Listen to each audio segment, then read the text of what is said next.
maging halimaw ang gurong si Im dahil ang dalawa ay magkasama at ang katotohanan na ang uncle na naninigarilyo na nakasuot ng puting vest ay nagpunta mismo sa eskwelahan para hanapin. Si Mison ay nagpapatunay na hindi siya normal. Walang lakas si Kamison para mag-alala tungkol sa baliw na ito. Kinakagat siya ng mga itim na langgam. Sumasakit ang mukha ni Kamison at namumutla, hindi tumitigil sa pagpapawis ng malapot na pawis at nanginginig ang buong katawan. Ngunit ang ekspresyong ito ay naging mas hinala kay No Surang. Hindi siya tumigil sa pagsasalita. Tingnan ang hitsura niya ngayon, hindi ba nakakapaghinala? Sa sandaling ito, kumagat na naman ang itim na langgam kay Kamison. Napakasakit na wala ng laman ang kanyang isip. Tumayo si Kamison at sinampal ang bibig ni No Surang, pagkatapos ay itinaas siya. Agad na nagkagulo ang cafeteria. Natakot si Choi at sinigawan siyang huminto. Agad na binato ni Mison si No Surang. Bumagsak siya sa isang babaeng estudyante na naglalakad na dumausdos at bumagsak. Tumakbo palayo si Sison at lahat ng kanyang aksyon ay nakita ni Leonjin. Mabilis na tumakbo si Kamison palabas ng cafeteria. Gutom pa rin siya, hindi pa napupuno ang kanyang tiyan. Kasabay ng gutom na ito, hindi na makontrol ang mga itim na langgam. Nagmadali silang lumabas sa butas sa leg ni Kamison. Hindi kinaya ng benda at nahulog. Ang swarm ng langgam ay napuno sa labas at hindi kinaya ni Kamison ang sakit kaya sumigaw siya. Halimaw, ginagawa mo bang lahat na ipahayag na ako ay isang itim na taong langgam? Isang pambabaeng boses ang narinig. Lumalabas na sinundan siya ni Leonjin dahil sa paghihinala, ngunit sa sitwasyong ito, nakumpirma ang kanyang paghihinala. Sa totoo lang, walang anumang sama ng loob si Leonjin kay Sison, ngunit kung hindi niya siya mahuli, sasabog siya ng matandang iyon. Sa kabilang panig, nawawalan na ng kontrol si Sison. Nang makita niya na halimaw ang taong nasa harapan niya, sumugod siya para kainin siya. Tahimik na kinuha ni Leonjin ang kanyang specialty weapon, ang mga sinulid. Sa pagharap kay Sison na sumusugod, ang tanging iniisip niya ay umuwi ka na sa langit. Nang matauhan si Kamison, ang kanyang katawan ay kinokontrol ng nagkalat na itim na langgam. Ang kanyang mga paa at kamay ay nakakulong ng malalaking itim na langgam. Nasasaktan at natatakot si Kamison. Patuloy siyang nakikiusap sa mga langgam na iwanan siyang mag-isa. Gaano pa karaming dugo ang gusto niyong ipabuhos sa akin? Sa kanyang kawalan ng pag-asa, naramdaman ni Kamison na papalapit ang isang itim na langgam. Ang malakas at matalim nitong panga ay tila kayang punitin ang kanyang ulo sa kanyang leg anumang oras. Hindi pa sapat, gusto na talagang ipikit ni Sison ang kanyang mga mata para sumuko, ngunit sa sandaling siya ay desperado, biglang lumitaw ang isang pulang langgam. Marahas nitong pinunit ang katawan ng mga langgam na pumipigil sa kanya. Naguguluhan si Mison. Ito ang unang pagkakataon na nakita niya ang kakaibang pulang langgam. Pagkatapos ay nagising siya ulit. Hindi niya alam kung panaginip ba o realidad ang kanina, ngunit nabawasan ang sakit. Hindi na kinakagat ng mga langgam ang kanyang katawan, at hindi na maalala ni Sison ang anumang bagay matapos makita si Leonjin. Sa pagkakataong tahimik ang mga langgam, nagtaka si Kamison kung hinarap na ba niya ito. Pagkalapit niya sa sala, balisang gustong ihanda ng kanyang lola ang kanyang pagkain, ngunit ngayong araw, hindi nakaramdam ng gutom si Sison. Akala ng kanyang lola na nakakuha siya ng isa pang halimaw, ngunit walang ideya si Kamison. Tinanong niya ang kanyang lola kung paano siya nakauwi kahapon. Hindi mo maalala? May isang babaeng maikling buhok na binuhat ka pauwi. Ang babaeng blonde. Napahinto si Kamison sa pag-inom ng gatas. Nagpatuloy ang lola, sobrang madugo ang buong katawan mo. Mukha ring naghirap si Leonjin sa paghatid sa iyo pauwi. Nang marinig ito, naguluhan ng husto si Sison. Agad niyang naisip na hindi naman sigurong masamang tao si Leonjin, ngunit kung buhay pa siya, bakit hindi na siya kinakagat ng mga langgam? Habang nag-iisip, biglang nagbago ang ekspresyon ni Kamison. Muli niyang naramdaman ang tawag ng isang halimaw. Iyon ang matandang halimaw na brown. Isang pakiramdam ng hindi katiyakan ang bumangon mula sa kanyang puso. Sa sandaling ito, sinisisi ng matanda si Leonjin. Mukha siyang walang pinaglagyan sa kanyang katawan. Ngunit sinisisi pa rin siya ng matanda kung bakit hindi niya dinala si Sison dito. Ang gago. Tignan mo ang hitsura ko, magagawa ko pa bang sabihin yan? Kung gusto mong talunin siya, bakit hindi ka gumalaw? Totoong halimaw siya. Pagkatapos sabihin ni Leon Jin ang mga salita, nagbago ang mukha ng matandang halimaw na brown. Narito na siya. Nakatuon ang paningin niya sa dilim. Sinundan ni Leon Jin ang kanyang paningin at nagulat. Sa sandaling ito, lumagpas ang isang tren sa tulay. Nilinaw ng ilaw mula sa tren ang taong nakatayo sa ilalim. Isa itong halimaw na anyo ni Sison. Agad ring nagbago ng anyo ang matanda. Walang ibang magawa si Leon Jin kundi ang sundin siya. Sumugod siya at sinipa si Sison. Hinarang ni Sison ang kanyang kaliwang kamay. Inutusan niya ang mga itim na langgam na gumalaw at palakasin ang kanyang kanang kamay. Bilang resulta, nakakuha si Leon Jin ng isang celestial na suntok at sumira ang kanyang baluti. Ngunit hindi na nagpatuloy si Sison sa pag-atake at direktang dinaanan siya. Akala ni Leon Jin na gusto na niyang tumakas, ngunit hindi niya inaasahan na pupunta si Sison diretsyo sa matandang halimaw. Kinutya siya ng matanda sa itsura niyang walang silbi. Biglang hinawakan ang paa ni Sison. Si Leon Jin yon. Sandali. Anong ginagawa mo? Dahil tinulungan mo ako minsan, naawa ka sa akin ngayon? Huwag mo akong maliitin. Sa huli, kung hindi siya mahuli, hindi matutupad ang aking layunin na maghiganti sa Celestial Halimaw. Tila naintindihan ni Sison ang kahilingan ni Leon Jin, ngunit ang posisyon niya sa lupa habang hawak-hawak ang kanyang paa ang dahilan kung bakit nagalit ng husto ang Jiang John Halimaw. Muli niyang pinagsabihan si Leon Jin sa pagiging walang silbi. Dahan-dahan siyang lumapit. Agad na napagtanto ni Leon Jin na hindi normal ang aksyon ni Jiang John. Sandali. Anong balak mo? Itigil mo. Huwag mong gawin yan. Tumawa si Jiang John. Bobo ka, akala mo ba natutulungan kitang maghiganti? Parang sinampal si Leon Jin sa mukha. Sa lahat ng panahon na sumunod siya kay Jiang John, ang kanyang layunin ay maghiganti, ngunit sinabi niya ngayon na sinungaling siya.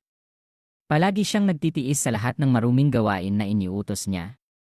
Lahat iyon para sa paghihiganti sa Celestial Halimaw. Ngunit ngayon ay sinabi niya na lahat ay walang kabuluhan. Walang halimaw na kayang labanan ang Celestial Halimaw. Sa kamay ni Jiang John ay isang detonator. Kailangan lang niyang idiin ang kanyang hinlalaki pababa para sumabog ang katawan ni Leon Jin. Naniniwala siya na iyon ang pinakamagandang pagtatapos para sa mga walang silbi. Hindi ka alis ng mag-isa. Hawakan ng mahigpit ang paang iyon. Wala nang maisip si Leon Jin, ngunit hindi madaling talunin si Sison. Nawala siya sa mismong paningin ni Jiang John. Habang naghahanap, sa tabi ni Leon Jin, naganap ang isang malaking pagsabog. Agad na tumawa si Jiang John. Kinutya niya si Kamison sa masyadong malaki ang kanyang paggalaw. Ang pagsabog ay gawa ng siya ay tumapak sa isang mina, at ang harap ay puno rin ng mga nakabaong mina. Kahit saan siya tumapak, sasabog ito. Ang layunin ni Sison ngayon ay ang kamay ng lintik at kinailangan niyang bumilis pa. Masyadong mabilis na hindi niya siya makita. Patuloy na tumatalon at bumabalik si Kamison na nagpapahilo sa kabilang partido. Kahit na tumapak siya sa mina ng ilang beses, dahil sa bilis niya, hindi niya kailangang pasabugin. Nang makita niya na mas bumibilis siya, nagsimula ng makaramdam ng hindi mapakali si Jiang John. Sa ganitong paraan, masyado siyang mabilis. Nagsimula na siyang hindi makasunod sa kanyang mga hakbang. Habang tumatalikod si Sison para lapitan si Jiang John, akala niya ay babaliin niya ang kanyang kamay para makuha ang detonator, ngunit ang binasag ni Sison ay ang ulo ng lintik na ito. Anong uri ng abnormal na kapangyarihan ito? Napaisip ni Leon Jin na masyadong mabilis ang sitwasyon para maunawaan niya ito. Mayabang na nakatayo si Sison sa dilim. Sa pagkakataong ito, ang kanyang buong katawan ay nakasuot ng itim na baluti na naglalabas ng pulang ilaw. Binitiwan ni Sison ang ulo ni Jiang John at gumulong ang kanyang katawan at bumagsak. Sunod-sunod na umalis ang mga langgam sa kanyang katawan. Nagsimula silang isagawa ang kanilang pamilyar na gawain ng pagtunaw ng pagkain. Napuno ng mga itim na langgam ang katawan ni Jiang John. Gulat pa rin si Leon Jin at hindi nakatayo. Malamig na lumakad si Sison sa kanya, nagbigay ng isang tingin na hindi malinaw kung ano ang ibig sabihin, pagkatapos ay umalis. Matapos siyang makalayo, biglang tumawag si Leon Jin at pinigilan siya. Gusto niyang malaman kung bakit siya niligtas ni Sison. Mayroon ba siyang anumang plano? Mayroon ba siyang dahilan para labanan ang Celestial Halimaw? Hindi sumagot si Sison. Sa halip, tinanong niya pabalik si Leonzin kung ano ang nangyari kahapon. Nangungulila ang mukha ng bata, hindi ba niya maalala kung ano ang ginawa niya kahapon? Sa pag-alala sa nangyari sa oras na yon, nakaramdam ng labis na swerte si Leonjane. Malapit na siyang mamatay nang maghatid ng mga pagkain. Ang mga langgam na nagkolekta kay Kamon ay hindi nabuo sa isang matibay na baluti tulad ng dati. Sa halip, para bang kontrolado siya ng isang tao na naging sanhi upang maging siya sa isang lubhang nakakatakot na anyo, kalahating tao, kalahating halimaw. Hindi pa niya naririnig o nakikita ang ganitong uri ng halimaw. Nabagsak siya sa lupa, at muling naglunsad ng atake ang ulo ng langgam, ngunit sa sandaling hahampasin na sana ni Lonzin, sumigaw si Sison ng malakas na itigil. Totoong tumigil ang ulo ng itim na langgam, ngunit hindi maganda ang kalagayan ni Sison. Tila nakikipaglaban siya para makontrol ang itim na langgam kasalungat nito, sa huling bahagi ng gabing iyon, sa isang abandonadong bahay sa labas ng lungsod, nahihirapan ang isang babaeng blonde na kaladkarin ang mga kokoon sa lupa. Binuksan niya ang pinto ng isang silid, o mas eksakto, isang cold storage. Sa loob ay puno rin ng mga kokoon. Sanay na sanay siyang isa-isang ilagay ang bagong mga kokoon. Ngunit, biglang iminulat ng mga tao sa kokoon ang kanilang mga mata at humingi ng tulong. Kahit ganoon, hindi pa rin tumigil ang kanyang aksyon. Matapos ayusin ang lahat ng tatlong kokoon, malamig niyang isinara ang pinto ng cold storage. Damn! Umalinggaw ang isang sumpa mula sa loob ng abandonadong bahay. Kung nakuha sana nila ang itim na langgam, mapapansin sana sila ng celestial halimaw, ngunit hindi nila inaasahan na lilitaw ang Park Reapers doon. Ang taong sumusumpa ay isang matandang lalaki na nakasuot ng brown. Gusto niyang dagdagan ang bilang ng mga tao, ngunit tumutol ang blonde. Nakakagulat na ang babaeng ito ay ang basagulero ng eskwelahan, si Leonjane, na nag-aaral sa ika-5 klase. Pareho sila ng brown at red na halimaw na umatak kay Sison kanina. Matapos hubarin ni Leonjane ang kanyang protective clothing, biglang napansin ng matanda ang isang abnormalidad. Ang kanyang uniforme sa eskwelahan ay kapareho ng sa itim na langgam na nakataka sa kanila. Naghinala ang matanda na alam ni Leonjane ang tunay na pagkatao ng taong langgam, ngunit agad niya itong itinanggi. Paano ko malalaman kung sino yon? Inis na inalis ni Leonjane ang kamay na humahawak sa kanyang damit. Hindi nagtagal ang matanda. Kung kaklase niya, gusto niya na si Leonjane ang manghuli at magpapatay sa taong itim, ngunit madaling nagalit si Leonjane. Ayaw niyang gumawa ng maruming gawain tulad ng pagpatay sa mga tao. Bago pa man matapos magsalita si Leonjane, sinakal na siya. Tila hindi komportable ang matanda na marinig ang kanyang iniatas na gawain na marumi. Hindi tumigil ang kanyang mga kamay sa pagdaragdag ng lakas na para bang gusto talagang durugin ang lalamunan ni Leonjane. Sa sandaling ito, biglang tumahol ang isang aso ng nakakabingi. Tumakas na ang isang lalaki na nasa kokoon. Binitiwan siya ng matanda. Tumingin siya sa bintana at pagkatapos ay sa siye. Nakalimutan mo bang i-lock ang pinto ng cold storage? Hindi ko gagawin yan, kinumpirma ni Leonjane. Kung ganon, mabuti. Kung gumawa ka ng pagkakamali, hindi kita papalampasin dahil ang mga tao ay karaniwang tanga. Nagsimula nang magbago ang kanang braso ng matanda sa anyong halimaw. Ipagpapatuloy niya sana ang kwentong sinimulan niya kay Leonzin kanina. Sinabi niya na gusto niyang putulin ang relasyon sa kanya. Tumango lang ang matanda nang nakapagtataka, pagkatapos ay pumitik siya ng mga daliri. Agad na tumigil ang lalaki sa pagtakbo. Mainit ang katawan niya. Sa kanyang kanang dibdib may kumikintab. Tama, mukhang kapareho siya ng bomba na nasa bibig ng halimaw ng praying mantis. Pagkatapos ng isang segundo, sumabog ang lalaki. Sa loob ng bahay, nakikipag-usap pa rin ang matanda kay Leonjane. Ang pagsabog ay parang isang babala ng matanda sa kanya. Kaya nakikita mo, alam ko palagi kung paano haharapin ang mga bagay na humaharang sa aking trabaho. Bigla ring kumintab ang katawan ni Leonjane. Walang duda, itinanim din sa kanya ang parehong bomba tulad ng sa lalaki kanina, at kung ayaw niyang sumabog, kailangan niyang sumunod sa utos ng matanda. Ulitin mo sa huling pagkakataon. Hanapin mo ang lintik na itim na langgam para sa akin. Kinabukasan, ang mga estudyante ay nag-uusap sa cafeteria sa oras ng pananghalian. Sinusurang kasama ang kanyang kaibigan ay humihingi ng dagdag na sausage, ngunit tumanggi ang babae dahil hindi sila pinapayagang kumain ng pagkain iyon ngayong araw. Pagkatapos ng isang nakakapagod na transaksyon, napansin ng dalawa na kumakain si Season na parang gutom na gutom sa malapit. Tumutok ang mga tray ng pagkain na nakain niya. Hindi pa rin nasisiyahan si Kamison dahil sa nabigo na pangangaso kahapon, kaya walang makakain ang mga langgam sa kanyang katawan. Hindi sila tumigil sa pagkakagat na nagdulot ng sakit kay Kamison. Nang makita ni Choi nag-alala siya ng husto. Akala pa niya na kumain na ng sobra si Kamison. Sa sandaling ito, sobrang inis si Mu Ranze dahil hindi siya pinayagang kumain ng sausage, kaya pumunta siya para maghanap ng gulo. Anong meron dito? Masyado lang ang paghingi ng dagdag na sausage, ngunit may isang kumakain dito ng walang pakundangan.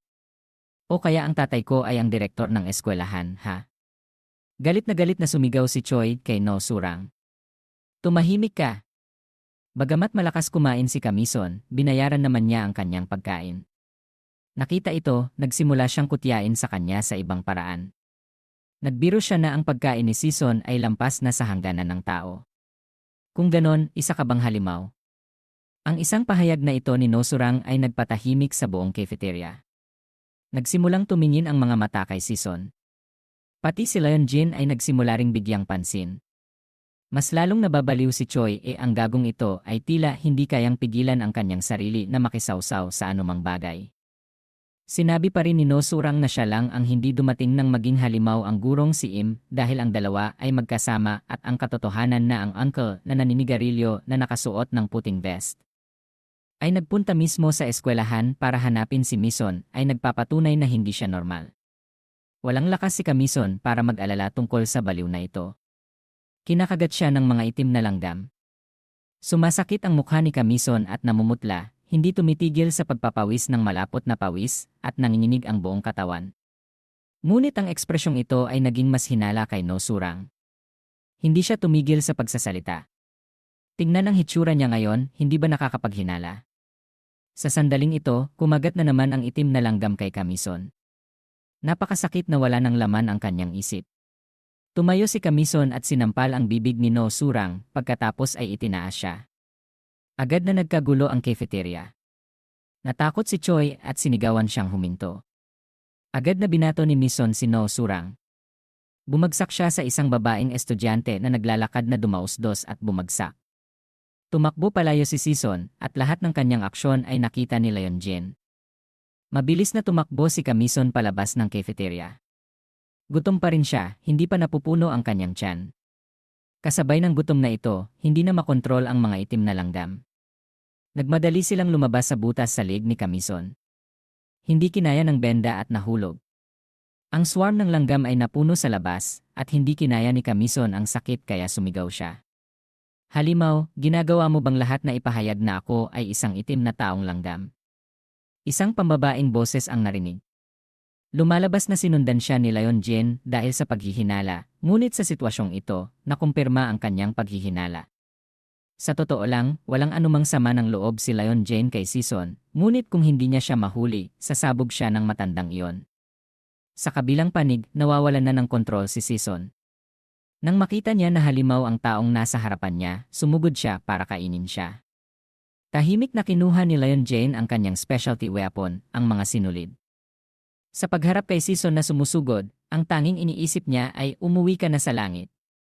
Nang matauhan si Kamison, ang kanyang katawan ay kinokontrol ng nagkalat na itim na langgam. Ang kanyang mga paa at kamay ay nakakulong ng malalaking itim na langgam. Nasasaktan at natatakot si Kamison. Patuloy siyang nakikiusap sa mga langgam na iwanan siyang mag-isa. Gaano pa karaming dugo ang gusto niyong ipabuhos sa akin? Sa kanyang kawalan ng pag-asa, naramdaman ni Kamison na papalapit ang isang itim na langgam. Ang malakas at matalim nitong panga ay tila kayang punitin ang kanyang ulo sa kanyang leg anumang oras. Hindi pa sapat, gusto na talagang ipikit ni Season ang kanyang mga mata para sumuko, ngunit sa sandaling siya ay desperado, biglang lumitaw ang isang pulang langgam. Marahas nitong pinunit ang katawan ng mga langgam na pumipigil sa kanya. Nagugulo